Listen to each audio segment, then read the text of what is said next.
Hello, and welcome to Ending Physician Overwhelm. I'm your host, Dr. Megan Mello. I'm a family and obesity medicine physician, as well as a certified life coach for physicians. In this podcast, we talk about how the learned habits of people-pleasing, perfectionism, and a lack of boundaries show up in our lives and how they contribute to burnout, exhaustion, and overwhelm. The healthcare system is broken, my friends, but let's not wait for it to be fixed in order to feel better.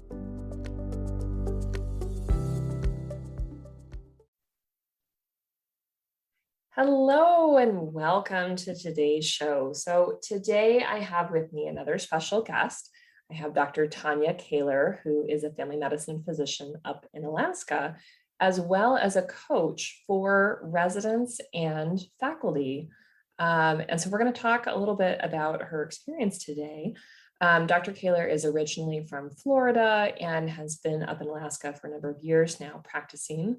And she has done both clinical and academic medicine and now does some locums work for a local community health center in addition to her role still with the residency program and coaching.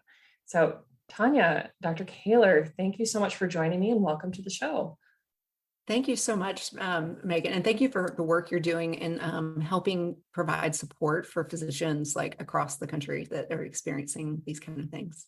Yeah, I think about just for you and me, as we were talking earlier, how different would our lives have been if we had you early on giving us the support and just learning about all of this in a different way. So I'm excited and hopeful for those who are coming after us. With that, I'd love for you to share a little bit about your own story of burnout and, kind of what that looked like for you, because everyone's story is so different. So I didn't even have the terminology. I didn't even know the word burnout exactly. But I had finished residency in 99 and went into practice in Florida.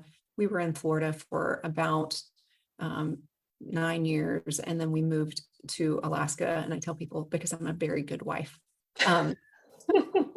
Actually, being in Alaska for the last 15 years has been an amazing move.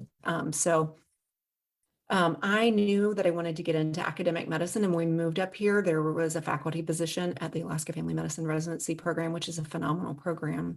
And I loved every single hat I wore. And boy, did I not know how many hats you wore in academics.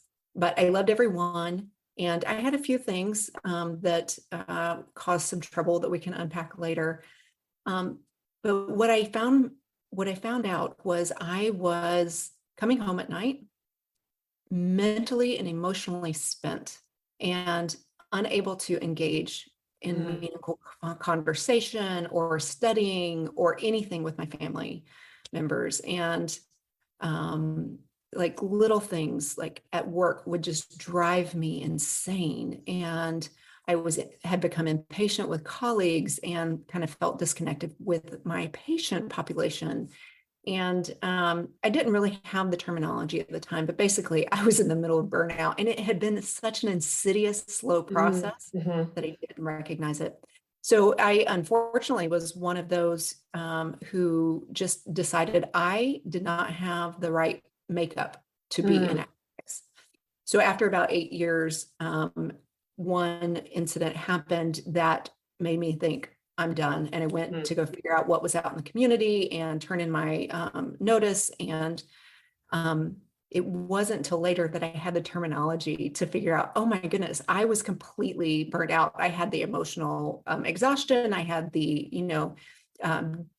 lack of self-efficacy and the depersonalization that was happening. So yeah, that's my story. Yeah. So you did that sudden move that people fantasize about of like, I quit. No, and you did. Yeah. And it didn't necessarily feel as good as probably people imagine. And, I've had a number of friends and colleagues over the years who their pivot didn't work out, because the grass really isn't always greener. It's so true. Fortunately for me, I was able to join a practice here in town that was set up by a husband and wife who set the practice up to enjoy medicine and not maximize profits. And I cannot tell you how wonderful it was. Now, I know right now there are not as many of those practices out there. Hopefully we will change that over time. But that was a great place for me to heal and peel back the onion layers of what all had happened to me. Yeah, I think that's so important.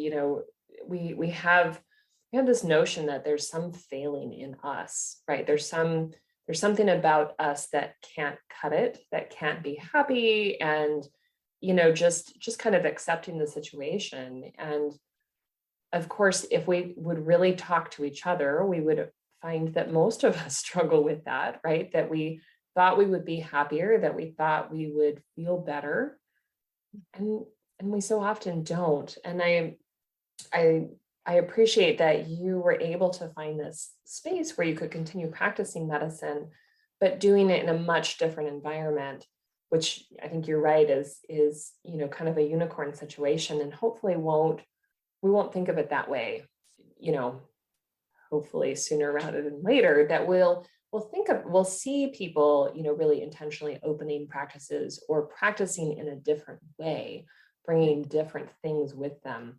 I'm curious to know, for you, like, what do you think some of those personal factors, not really personally unique to you, but some of those things that you really needed to change in order to be, kind of moving forward from where you were? We talked a little bit before we started recording about external validation and how we are so attuned to that. So I'm curious your perspective. Yeah. So yeah, thanks for the opportunity. So there are a few things that went on, like looking backwards with, hindsight being 2020, and now understanding what burnout is and understanding like 80% is going to come from the system level of things that we don't have control over, but that there are 20% of the things in my control that I did not even recognize as problems. Number one, I was quite proud of being a perfectionist, like quite proud. And I didn't see It's a good thing, right? No and downside. it was so unhealthy. It was an unhealthy expectation I had on myself and others. And then the second is what you pointed out was this, I'm going to say, over reliance on external validation. I don't think in and of itself external validation is terrible, because we all like to know that other people appreciate what we're doing, right? Yeah. But it was definitely an over reliance. I had lost my ability to say, man, I'm really proud of how that talk went, or man, that was a great clinic day. I was looking for others to tell me. And I think some of that happens as we go through training. And, when you're in medical school and in residency, or even going through the application process, you're looking for cues. Am I doing it right? Am I worthy enough? Am I good enough? And you're looking for those things because just the way that the whole process is structured. Right. And so you kind of get in this performance mindset. And so it's almost as if you're up on the stage and you're putting on a performance, hoping that everybody is really on board with the way you're performing and that you're going to get those hit it out of the park reviews. And so obviously the problem with this is if, you give somebody the power to validate you, you also give them the power to invalidate you. And in an academic setting, every single one of my colleagues was just as busy as I was. Yeah. And Too much. amazing Right. people. And they were doing such amazing jobs, but nobody had the bandwidth to say, hey, great job on that. Hey, thank you for taking that project on. So if you're relying on external validation and you're working in an environment where everybody is just trying to survive, that external validation isn't coming, right?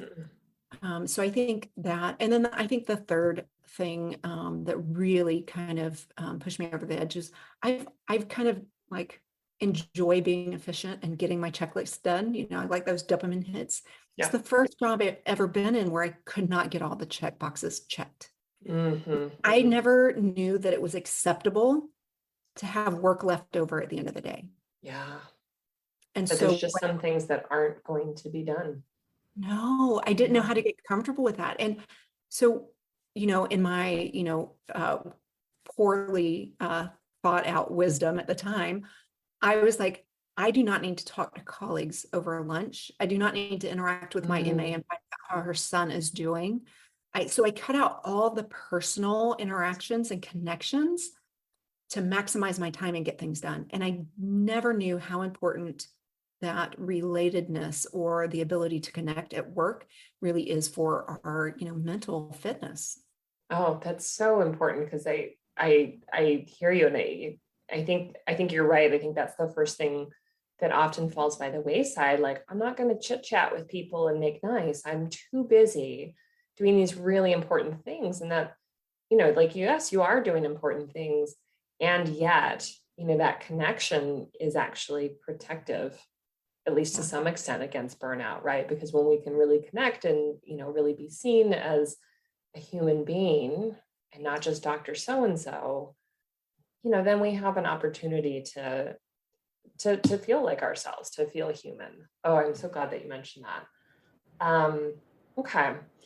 And so tell us a little bit then about your journey from, being in this place where you had come to healing, and there's a story there between that and where you are now, where you get to coach residents and faculty. And I think that's um, I think it's a really important part of your journey. So if you'd share with us kind of what happened there. Yeah. So, you know how sometimes I've used this analogy a couple of times recently, like when you're washing clothes and two random clothing items come together and you're like, oh, look at that. I can make an outfit out of that. I mean, that might just be me, but that's how my brain works. Sometimes like seeing the juxtaposition of things really opens up. And so there are like 3 or 4 things that came together for me to kind of pivot me into the direction I'm in right now. One was knowing what I had gone through, and also being like on social media and watching residents and even medical students like say, okay, how can I pay off this debt and get out of clinical medicine as fast as possible? And I just like was thinking how hard that is. They've spent so much blood, sweat, tears, money, and time, Yeah. and now they want to leave it. And there was something that had them get there. And so seeing that, not knowing really what to do with it, right? Understanding it, but Yeah. not knowing what to do with it. And then I was really missing working more closely with the residents. I had pivoted, I became on-call faculty, which I remain, but I was missing that piece because I think it's a very impressionable time. And I loved that role I played. And so trying to figure out, what is that going to look like? Am I going to try to go right back into for faculty? Am I going to be a consultant? Like not sure where I wanted to go. And then I had a friend who was like, I know somebody that can help you figure this out. And I was like, who? And she was like, Dr. Dr. Ali Novitsky. She is a physician coach. And I was like, a what? And she was like, a physician coach. And I was like, oh yeah, I think I've seen her. She does like healthy lifestyles, right? But I had already kind of dialed that stuff in during this like healing Mm-hmm. process.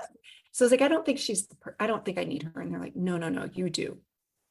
So I got on a consult call with her, and she is just an amazing woman. And she kind of helped me see some pieces. And then she invited me to be part of a group coaching program that she was doing. And I watched over 12 weeks this group of physicians take these tools that I never knew existed Mm-hmm. and make major transformations in their jobs, in their relationships, in their health, and was like, oh my goodness. So all the juxtaposition, like, how do I work with residents? Look at all of these early career people and trainees that are ready to leave medicine. Oh my goodness, look at this whole new set of tools, and knowing the backdrop of my story. And it was like, this is it. It's one of those light bulb moments. This is what is needed to help with what we can control in medicine, is to work with residency programs, both the faculty and residents, to see where they can take back agency, where they can learn to get back in touch with their own gut and trust the process, but trust themselves and Mhm. get into that performance mode and just trusting that they're learning, and it's okay that they don't know everything, right? Yeah. So anyway, that's how I got from there to here. Oh, I think that's so amazing, and I'm so glad that you're doing this work. I recently was listening to another podcast, and they were talking about a large scale program and a randomized controlled trial showing the benefits of group coaching for this was a group of women residents. And I don't know if you've heard that or seen that study, but it just made me think again, with a lot of hope that if we could learn early on in our careers how to take care of ourselves, how to think differently, how to come in with really healthy mindset and balance and boundaries, everyone in medicine benefits. The whole system benefits, and the system will need to change. Yes. But what a groundswell that could be to have a group of physicians who are saying, yeah, I'm well trained, I can take care of your patients, and everything is not going to be on my back. Yes. Oh, yeah, that's exactly it. And that study came out of from a group of at CU, University of Colorado, That's the one. Dr. Spainstad and Dr. Mann, amazing physicians. They chose female trainees because there's a higher burnout rate compared. Not that the male burnout rate is not It's not significant. insignificant, It's still but very significant. And so, but yeah, I actually get to work with them on that multi-center trial. So I'm really thrilled about that. wonderful. But I think that's, and what I have learned over the last couple of years, since I started right before the pandemic of all times to kind of start in a new space, but is partnering both with faculty and with the resident groups and doing both group coaching, because the group coaching really provides that, oh my goodness, it's not just me. Right. Oh, and then when you're an observer watching somebody else get coached, you're not in your own head as much. And so sometimes it's easier to see and get clarity. So there's that connection piece that's really important, but also combining that with individual coaching, which is what I do in my hybrid program. So the individuals have things that they may not want to unpack in front of other people, but it's a nice, safe place. I'm an external coach. I'm not going to be supervising them and evaluating them, the next week. Right. And that has been really good. And we usually bring up some specific topics, some of those that I learned the hard way, like unhealthy perfectionism and over reliance on external validation, time management and efficiency, right? Like there's some key topical skills that we kind of build in, but more than that is we help them realize that they have their own best answers so much of the time. And they just need to get back to that belief in themselves. Oh, yeah, that's so important, because you're right. Like a lot of the tools that we use in coaching aren't crazy difficult. They're not crazy algorithms that we had to memorize, or the Krebs cycle or anything like that. They're very simple, and they're a way to really reconnect with who we are, right? That we have had to forget or squish down or hide, underneath the white coats.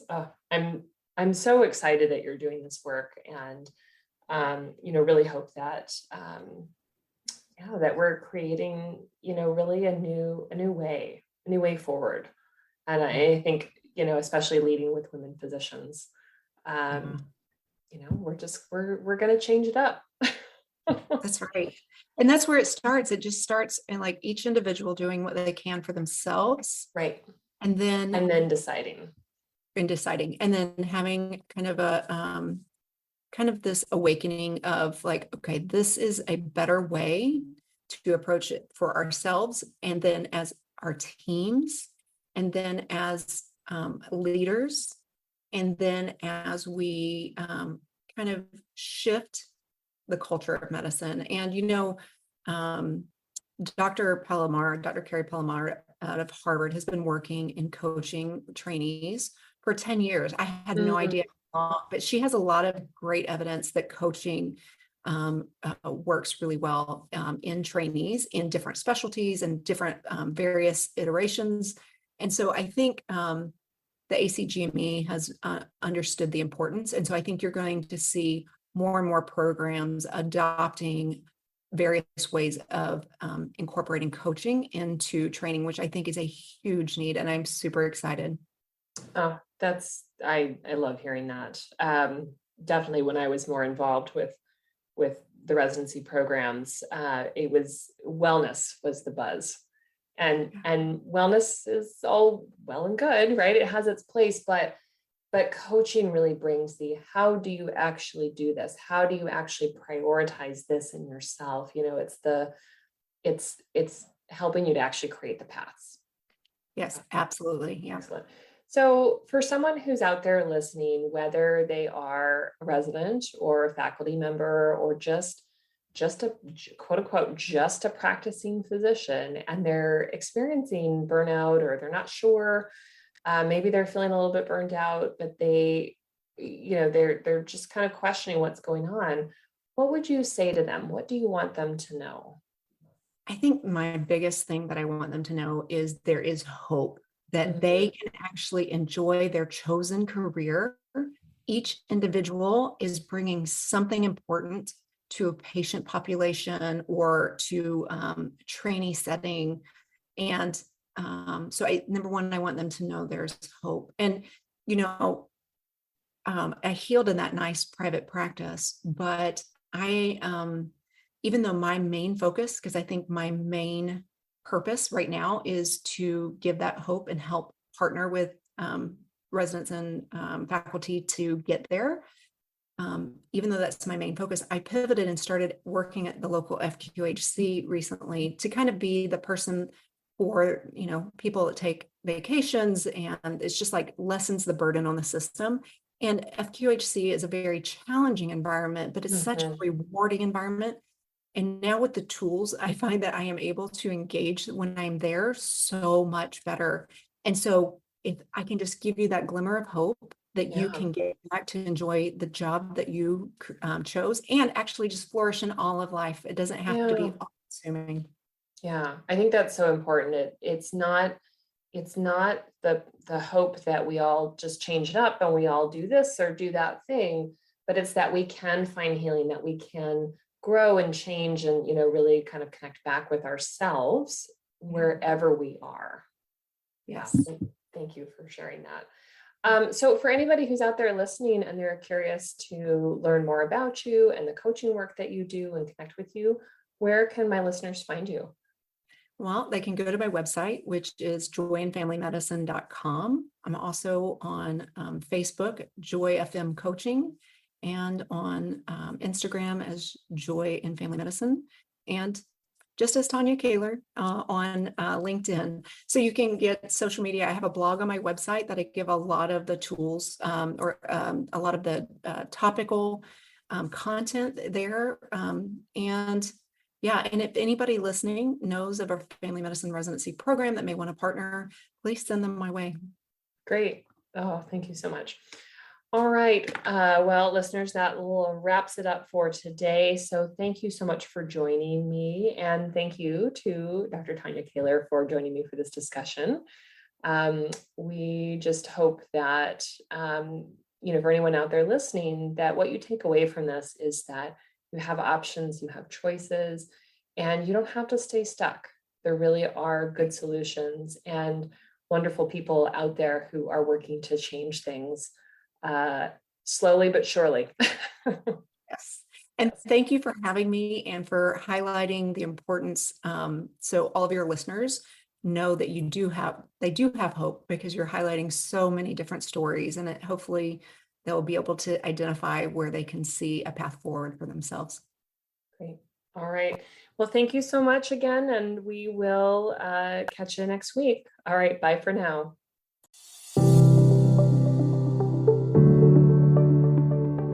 Well, that's our show for today. Thank you as always for listening. To learn more about my coaching programs, head to www.healthierforgood.com. And if you love this podcast, please drop us a review on iTunes or support the show by clicking the link in the show notes. Until next time, take care.